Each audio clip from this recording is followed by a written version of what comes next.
témoignage, une parole, quelque chose à dire.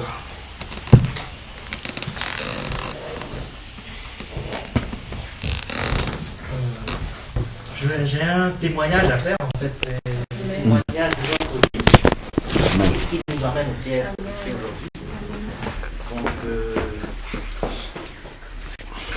pour ma part, je suis né dans une famille catholique. Donc, j'ai grandi dans cette éducation catholique avec tout ce que ça comporte. Et petit à petit, le Seigneur s'est révélé à moi à travers des doutes que je commençais à avoir sur telle ou telle pratique. Il y a des choses qui faisaient partie de mon éducation, mais que je commençais à remettre en cause petit à petit. Et de fil en aiguille, je me suis rendu compte que ça ne correspondait plus vraiment à ce à quoi je croyais en fait. C'est comme si je me réveillais un matin dans un autre monde où je me rendais compte que voilà, j'avais été trompé pendant toutes ces années-là, esclave pendant toutes ces années. Et là, je me rends compte maintenant que en fait, c'est pas comme ça que Dieu voulait qu'on se comporte. C'est pas ce qu'il attendait de nous. Amen. Donc, c'est vraiment un sentiment de honte, on va dire,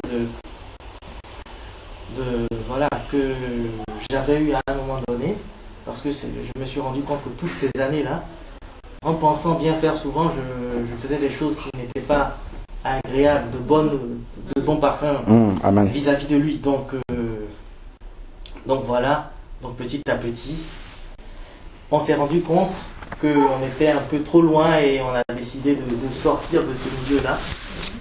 Et d'abord pas pour aller quelque part, pour prier ensemble, pour voir comment est-ce que, enfin ce que Dieu prévoyait pour nous, où il voulait qu'on parte. Et depuis peu de temps, il nous a demandé maintenant de rejoindre une communauté. Donc on suivait un peu vos enseignements via Être en Jésus, Jésus-Christ TV ou d'autres en fait enseignements qu'on trouve sur le net. Donc petit à petit, ça a beaucoup participé aussi à notre éveil. Donc Amen. soit le Seigneur Amen. Amen. pour tout ça. C'est vraiment participé à notre éveil et de fil en aiguille, nous voici ici. Gloire à Dieu. Au préalable, j'avais été baptisé catholique et donc je me disais, parce qu'on avait eu plusieurs discussions, je me disais, hors de question que, voilà, pour moi, il n'y a qu'un seul baptême, voilà, ça a été fait. Donc, et le Seigneur, petit à petit, m'a convaincu qu'en fait, voilà, il fallait que je sois baptisé selon ce qu'il a décrit lui-même dans la Bible. Avec les enfants, c'est tout ce que ça pointille, parce que j'ai été baptisé très petit en fait à l'école primaire, donc je dois avoir peut-être 10 ans, 9 ans. Donc voilà, j'étais pas vraiment conscient. Ce qui en fait, on va dire,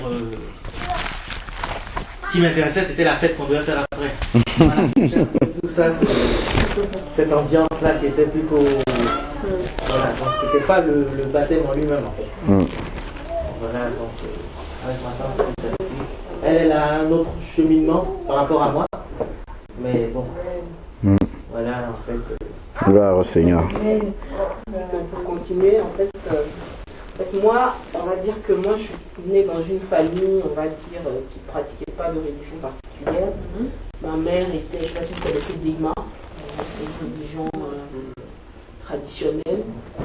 Et mon père, il ne croyait pas il sait qu'il y a un Dieu et voilà quoi. Il ne croit pas en Jésus. Donc après, à côté, on avait des oncles et des tantes catholiques. Après, j'ai fait une école protestante, donc je pense que quand j'avais 16 ans, Dieu s'est révélé à moi, en fait, et j'ai rejoint une église évangélique. Donc là, j'ai été baptisée avec repentance et tout, et puis bon, à la maison, ça se passait pas bien. Donc entre toutes les persécutions, toute la famille qui s'opposait, tous les hommes qui venaient nous parler et tout. Donc à la fin, il y avait une pression tellement grande que j'ai laissé tomber. On va dire, j'ai eu un an où j'avais vraiment, je m'étais vraiment consacrée à Dieu pendant un an.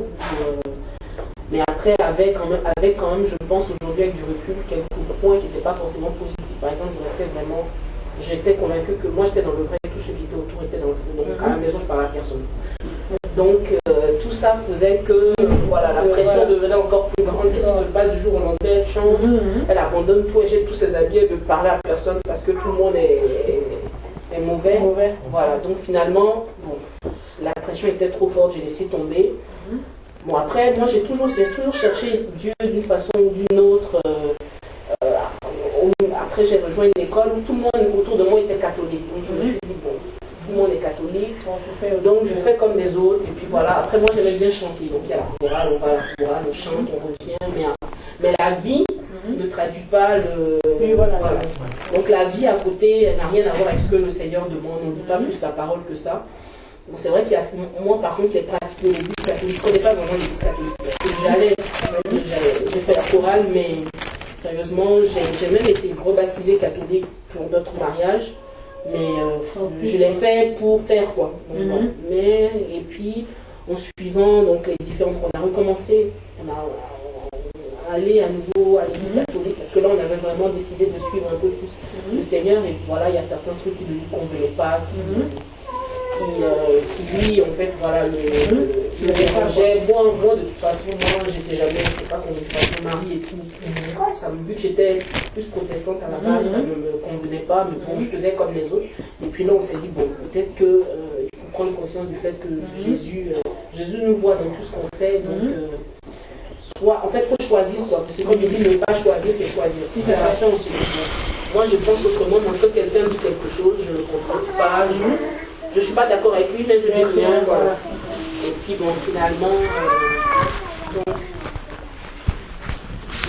finalement, j'ai retiré, ça fait, je pense, un peu plus de 6 mois. Ouais, un peu plus. Non, 9, mais non, je pense que c'était avec la naissance d'Amanda. Donc 9 mois où on s'est un peu mis de côté, où on est sorti de l'église catholique, mais on restait plus à la maison, on a prié et tout. Donc voilà.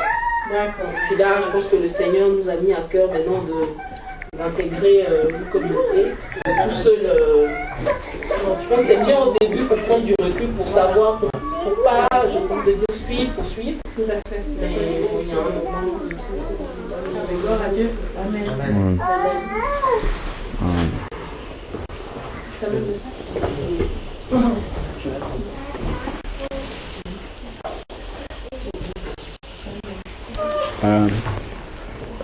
Juste pour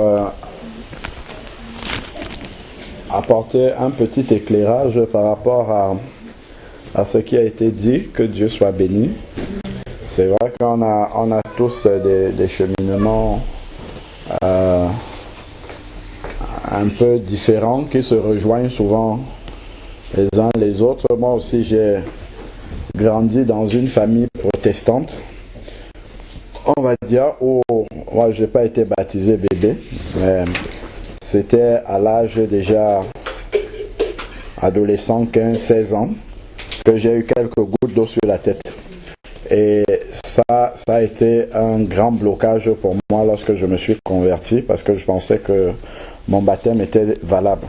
Donc, lorsqu'on regarde la parole de Dieu dans Éphésiens, chapitre 4, verset 5.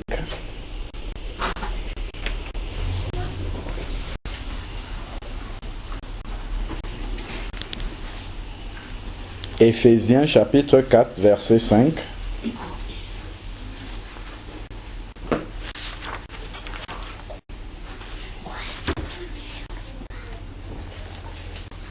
La Bible dit que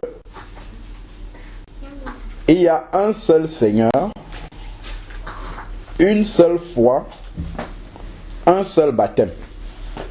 Bien sûr, on continue, un seul Dieu et Père de tous, et qui est au-dessus de tous, parmi tous et en tous. Mais c'est le un seul baptême en fait sur lequel on doit s'arrêter. Il y a un seul baptême. Effectivement, quand on prend un baptême, quelle que soit la religion, on se dit, bon, ben, je suis déjà baptisé, donc il n'y en a pas un autre que je dois prendre. Bon, allons maintenant dans Actes chapitre 19, versets 1 à 7. Actes chapitre 19, versets 1 à 7. Actes chapitre 19, versets 1 à 7. il est dit, pendant qu'Apollos était à Corinthe, Paul, après avoir traversé les hauteurs du territoire, se rendit à Éphèse. Alors, se rendit à Éphèse. Il rencontra, vous avez vu, quelques disciples. Ce n'est pas des païens qu'il a rencontrés.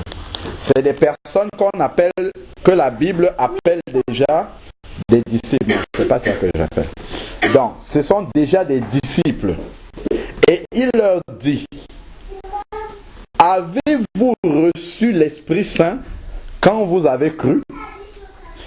Ils lui répondirent, nous n'avons même pas entendu dire qu'il y ait un Saint-Esprit. Il dit, quel baptême avez-vous donc reçu? Parce que pour lui, s'ils sont baptisés, ils doivent avoir le Saint-Esprit. Et ça rejoint Acte 2, verset 38. On peut garder un doigt et aller lire Acte 2, verset 38, où Pierre avait donné le jour de la Pentecôte un éclairage par rapport à ça. Après avoir prêché, les personnes qui étaient là, au verset 37, ont été touchées dans leur cœur et ont posé la question, Acte 2, verset 37, que ferons-nous donc, frères? En gros, pour être sauvés.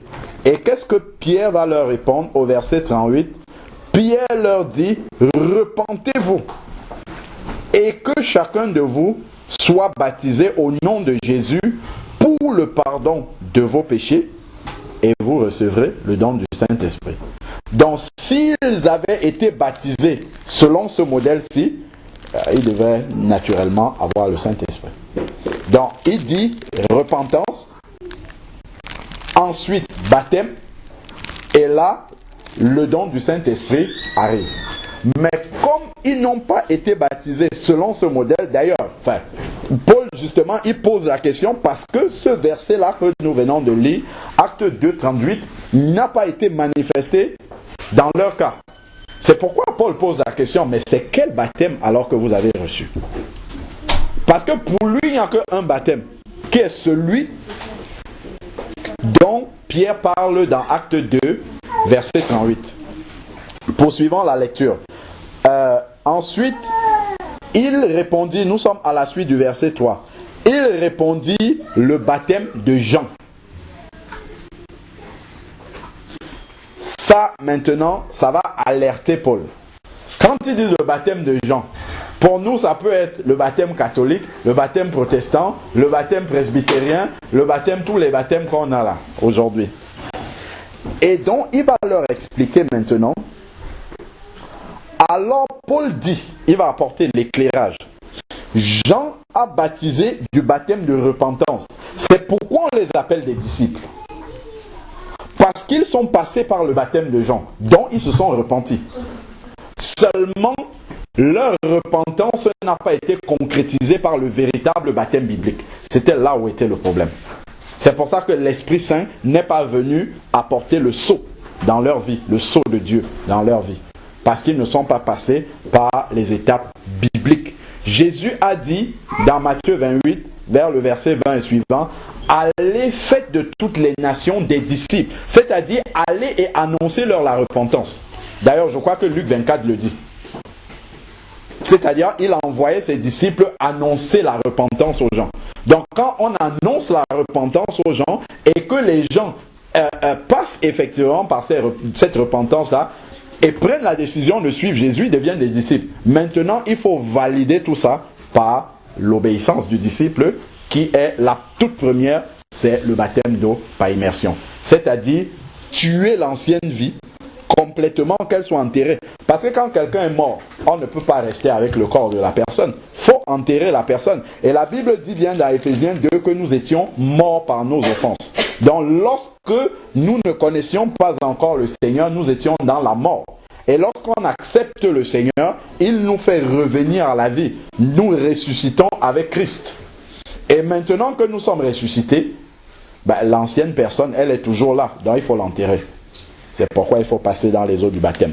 Revenons maintenant toujours dans Acte 19. Il leur explique que Jean a baptisé du baptême de repentance, verset 4. Il disait au peuple de croire en celui qui venait après lui, dont les gens se baptisaient, et il les envoyait vers Jésus. Il disait, il y a un qui vient après moi, c'est vers lui qu'il faut partir. Donc ensuite, il y a, voilà, celui qui viendra après lui, c'est-à-dire en Jésus, sur ses paroles.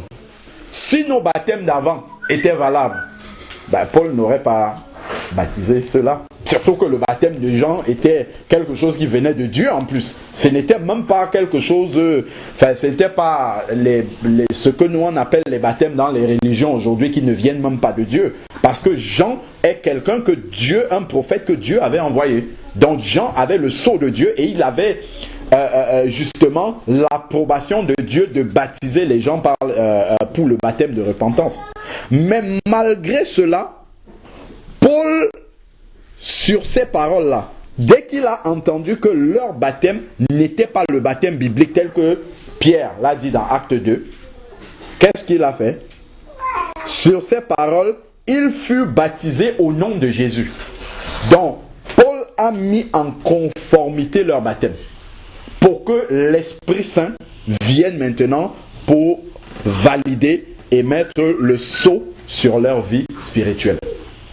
Donc voilà pourquoi effectivement, si nous venons, quelle que soit la religion dont nous venons, si notre baptême n'est pas conforme, repentance complète, confession de Jésus par notre bouche, parce que la Bible dit aussi dans Romains 10 au verset 9, que celui qui confesse de sa bouche le Seigneur Jésus et qui croit dans son cœur que Dieu l'a ressuscité d'entre les morts, il sera sauvé. Donc, si on n'a pas fait cela, ça veut dire que notre démarche est incomplète, même si on est même né de nouveau. Nous avons également ce passage dans Marc 16,16 qui dit que celui qui croira, mais ça ne s'arrête pas là, et qui sera baptisé sera sauvé. Donc, le baptême vient effectivement valider, faire mourir l'ancienne vie et valider la vie nouvelle qui commence avec le sceau du Saint-Esprit. Quand Jésus lui-même est sorti des eaux du baptême, il y a une voix qui s'est fait entendre du ciel qui a dit « Celui-ci est mon fils ». Donc, la validation du Père est venue pour dire que celui-ci appartient à ma famille. Quand il dit « mon fils », c'est ma famille, c'est l'Église. Donc, de la même manière, lorsque aujourd'hui quelqu'un sort des eaux du baptême, Dieu dit « Celui-ci appartient à ma famille ». Je le mets à part. Il fait désormais partie de ma famille. Je le sépare de sa famille charnelle et je le greffe à ma famille spirituelle, à l'église. Donc en même temps, tout ce qui est lien qu'on peut avoir traîné, qui sont des liens familiaux, des liens ancestraux, tous ces liens-là sont morts dans les eaux du baptême complètement. Après la repentance, c'est enterré totalement et on n'a plus rien à voir spirituellement avec notre famille. Donc quand quelqu'un est né de nouveau et il fait des choses, il dit « Ah, ça c'est de famille », non, c'est pas vrai. C'est parce que son intelligence spirituelle n'est pas renouvelée et il ne sait pas ce qui s'est passé spirituellement le jour de sa conversion et de son baptême d'eau.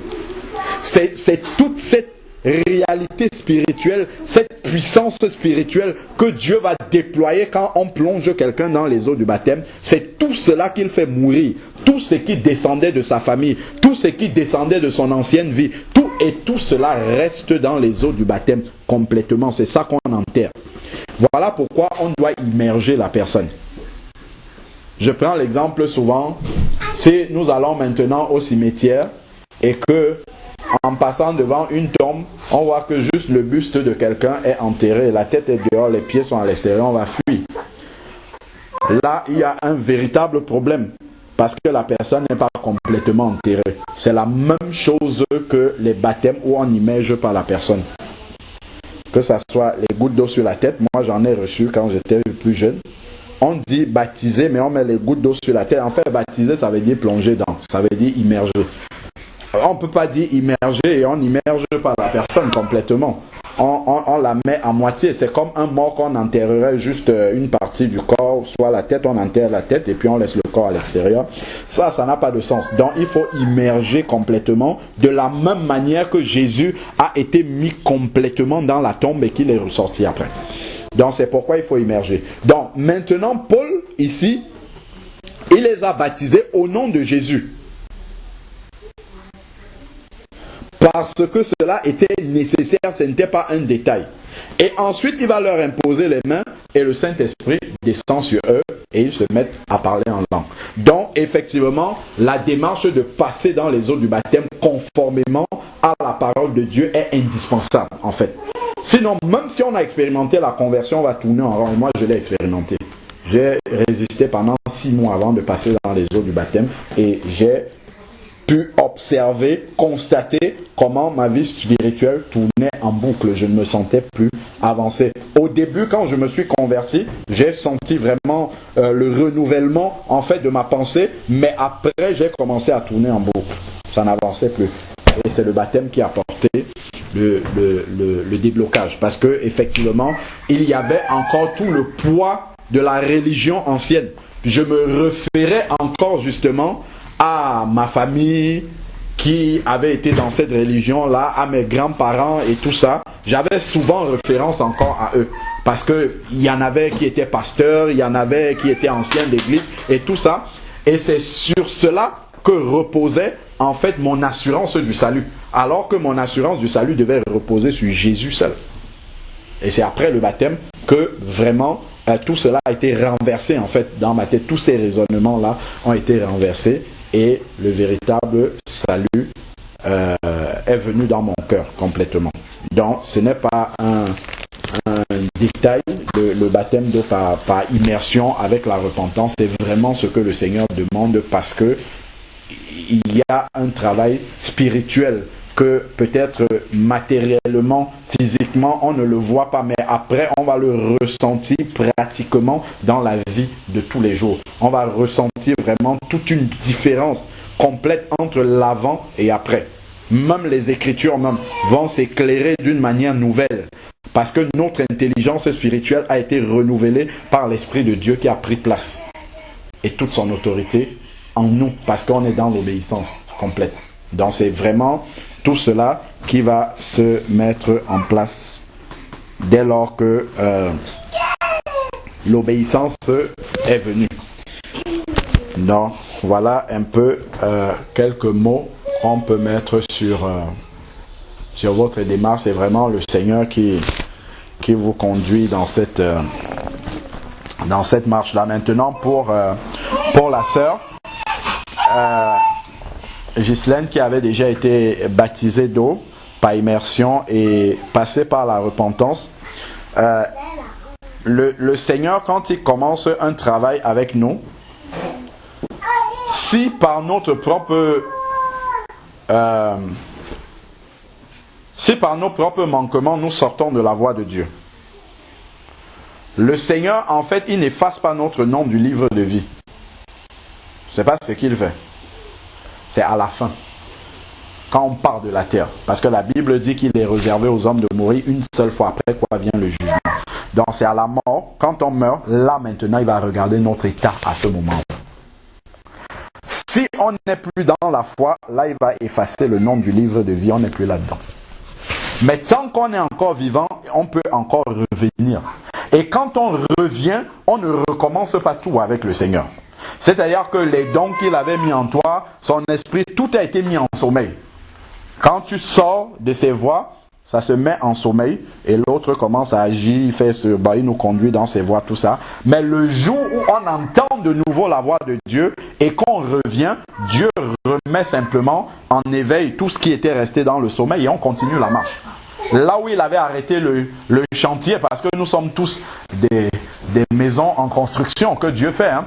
Donc là où il avait arrêté le chantier, il continue, il poursuit seulement le chantier, il ne détruit pas tout pour tout recommencer. Il continue le chantier à ce stade-là. Et on peut même être surpris de voir à quelle vitesse, selon vraiment la disposition de notre cœur à revenir